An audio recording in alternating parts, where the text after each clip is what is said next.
Hello दोस्तों, welcome back to my channel Sajid crew life. आज मैं आपको बताऊंगा कि इंटरव्यू देने से पहले या फिर देते वक्त हमें किन 10 बातों का ख्याल रखना चाहिए। तो इंटरव्यू देने से पहले हमारा ग्रूमिंग में होना तो बहुत ज़रूरी होता है, जैसा कि मैंने पिछले वीडियो में बताया था। तो चलिए दोस्तों, बात करते हैं स्टेप नंबर 1 यानी बैठने की। दोस्तों, किसी भी एयरलाइन या किसी भी कंपनी में हम इंटरव्यू देने जाते हैं तो हमें इंटरव्यू रूम के बाहर सीटों पर बिठा दिया जाता है, जहां काफ़ी सारे लोग होते हैं। दोस्तों, वहां पर हमें एक टांग के ऊपर दूसरी टांग रखकर नहीं बैठना चाहिए। और काफ़ी सारे लोग बैठने के बाद टेबल के नीचे अपनी टांगें कर लेते हैं, बहुत सारे लोग टेबल के आगे भी कर लेते हैं।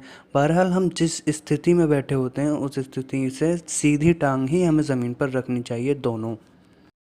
तो चलिए दोस्तों, बात करते हैं स्टेप नंबर 2 की, किसी से बात करना।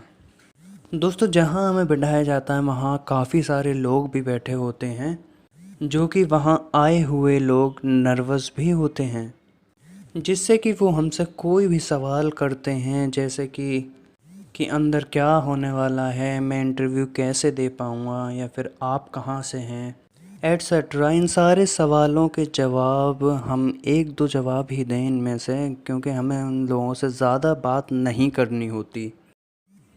क्योंकि इंटरव्यू रूम के बाहर एक कैमरा भी लगा हुआ होता है, जिससे कि हम सब वहाँ दिखाई देते हैं और वो लोग हमें देख रहे होते हैं, जिससे कि उन्हें उन बंदे का नेचर पहले से ही पता चल जाता है। चलिए दोस्तों, बात करते हैं स्टेप नंबर 3 की, यानी एंट्री। दोस्तों, जब हमारा नाम बोलने के बाद में हम इंटरव्यू रूम में एंट्री करते हैं तो हमारे हाथ में एक लेदर फोल्डर ब्लैक या ब्राउन कलर का होना चाहिए। क्योंकि जब हम इंटरव्यू रूम में इंटरव्यूअर के सामने वॉक करते हुए जाते हैं तो हमारे हाथ में एक फ़ोल्डर का होना हमारी शोभा बढ़ा देता है। तो दोस्तों, अब आता है स्टेप नंबर 4, हाय या हेलो या फिर हाथ मिलाना। दोस्तों, इंटरव्यूअर के सामने जाते ही लोग अक्सर कंफ्यूज हो जाते हैं कि हम हाय बोलें या हेलो करें या फिर हाथ मिलाएं। हमें ऐसा बिल्कुल भी नहीं करना है। उनके सामने आकर हमें सिर्फ गुड मॉर्निंग सर या गुड मॉर्निंग मैम बोलना चाहिए। स्टेप नंबर 5, इंटरव्यूअर के सामने कैसे बैठें। दोस्तों, जब हमें इंटरव्यूअर बैठने के लिए बोलते हैं तो हमें चेयर पर बिल्कुल सीधा बैठना चाहिए। दोस्तों, ज़्यादातर लोगों को ये बात मालूम नहीं होती कि हम कैसे बैठें। काफ़ी लोग कमर झुकाकर बैठ जाते हैं, सीना अंदर करके और पैर आगे करके। हमें ऐसे बिल्कुल भी नहीं बैठना है, क्योंकि इंटरव्यूअर ज़्यादातर हमारी बॉडी लैंग्वेज ही देखते हैं। दोस्तों, हमें चेयर पर बिल्कुल सीधा और पैर बिल्कुल सीधे ज़मीन पर रखकर बैठना चाहिए। दोस्तों, आप देखते हैं स्टेप नंबर 6, सोच कर बोलना या फिर हकला कर बोलना। दोस्तों, इंटरव्यूअर हमसे कोई भी क्वेश्चन करे तो हमें उसका जवाब सोच कर नहीं देना चाहिए और बोलते वक्त हकलाना भी नहीं चाहिए। काफ़ी लोग ये गलती करते हैं कि बीच बीच में सोचकर या फिर कहीं कहीं हकला जाते हैं। ऐसा हमें बिल्कुल भी नहीं करना है, क्योंकि इंटरव्यूअर हमारे साथ ऐसी स्थिति को देखकर हमसे एक दो सवाल पूछकर ही बाहर भेज देते हैं। हमें उनके सारे सवालों के जवाब एकदम क्लियर, साफ साफ और बिना अटके ही बोलने होते हैं। इसीलिए दोस्तों, हमें इंटरव्यू के सारे क्वेश्चन की तैयारी अपने घर से पहले ही करनी चाहिए, ताकि हम सारे सवालों के जवाब सही से दे सकें। दोस्तों, अब बात आती है स्टेप नंबर 7 यानी कॉन्फिडेंस की। दोस्तों, जब हम इंटरव्यूअर के सामने बैठते हैं तो हमारे अंदर एक अलग तरह के एक अच्छे कॉन्फिडेंस की ज़रूरत होती है। हमारे चेहरे पर परेशानी नहीं झलकनी चाहिए और हमें नर्वस भी नहीं होना चाहिए। एंड हमारे चेहरे पर स्माइल का होना बेहद ज़रूरी होता है, क्योंकि हमारे चेहरे की स्माइल हमें इंटरव्यूअर की तरफ आकर्षित करती है। दोस्तों इंटरव्यूअर के साथ हमें कोई भी बात या किसी भी सवाल का जवाब हमें अपने कॉन्फिडेंस के साथ ही देना चाहिए। भले ही हमारा सवाल गलत हो, हमारे साथ एक कॉन्फिडेंस का होना बहुत ज़रूरी है, क्योंकि कॉन्फिडेंस हमारी गलत बातों को भी सही बना सकता है। अब आता है हमारा स्टेप नंबर 8। इंटरव्यू देने के बाद हमें वहाँ रुकना चाहिए या नहीं। तो दोस्तों जब हमारा इंटरव्यू पूरा हो जाए तो हम इंटरव्यूअर से अपना फीडबैक भी मांग सकते हैं। अगर इंटरव्यूअर फ़ौरन हमारा फीडबैक ना दे पाए तो हमसे वो बाहर आउटसाइड में वेट करने के लिए बोलते हैं। इसके बाद हमें इंटरव्यू रूम में बिल्कुल नहीं रुकना चाहिए।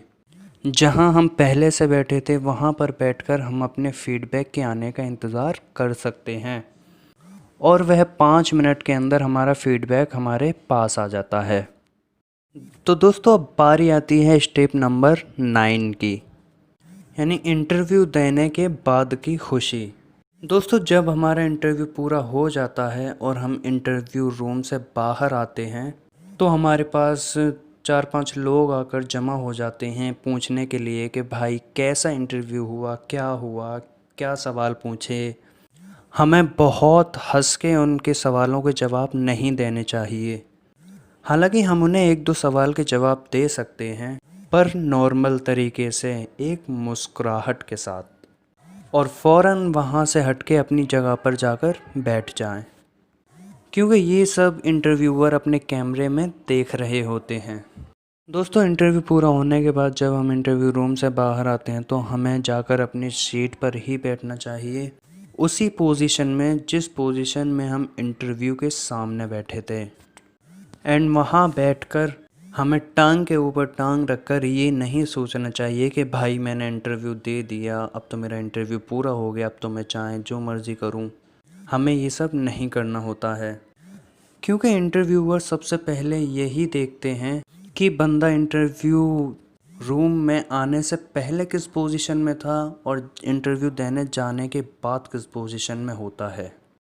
दोस्तों अब बारी आती है लास्ट स्टेप नंबर 10 की। क्या हम फीडबैक लेने के बाद अपने घर जा सकते हैं?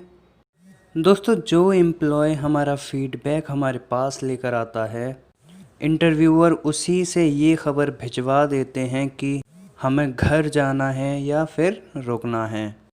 अगर हम पहले राउंड में पास हो जाते हैं तो हमें बाहर वेट करने के लिए बोला जाता है, और अगर हम पास नहीं हो पाते तो हम आपको कॉल करेंगे, ऐसा कहा जाता है।